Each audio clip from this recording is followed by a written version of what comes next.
natin yung mga naging kaganapan doon.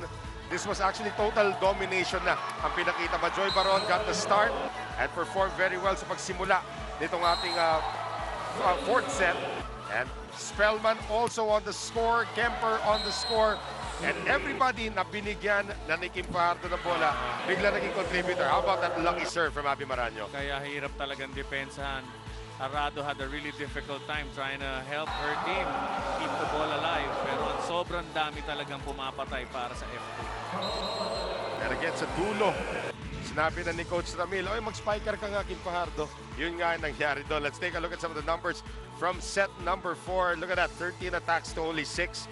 That was all F2 doon talaga. Pati mga aces nila, although they had more errors, it was just dominating on all the offensive and defensive stats. Ang maganda rin dapat natin mabanggit, lahat ng rally, ito yung set na napakatagal bago sila makapuntos. Ang ganda ng game, great performance by both teams. Okay, we're gonna send it over now to Amanda and Carla over at Spike Zone. Ladies, take it away.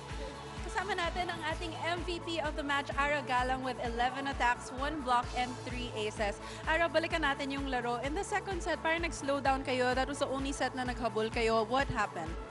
Siguro mas marami yung errors namin, like service lang hindi pa namin napapasok, and then yung kalaban mas marami nakuha ang puntos kaysa sa amin.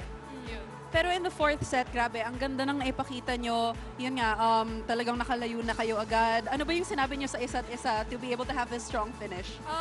Yung una, syempre gusto namin last set na namin. Last set na yun, so para makuha na namin, and mas naging composed kami sa team, nagtulungan kami, and nag-communicate kami inside the court. Okay.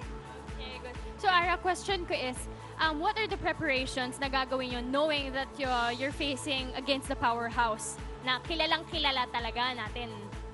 Siyempre, magpupush pa kami sa training.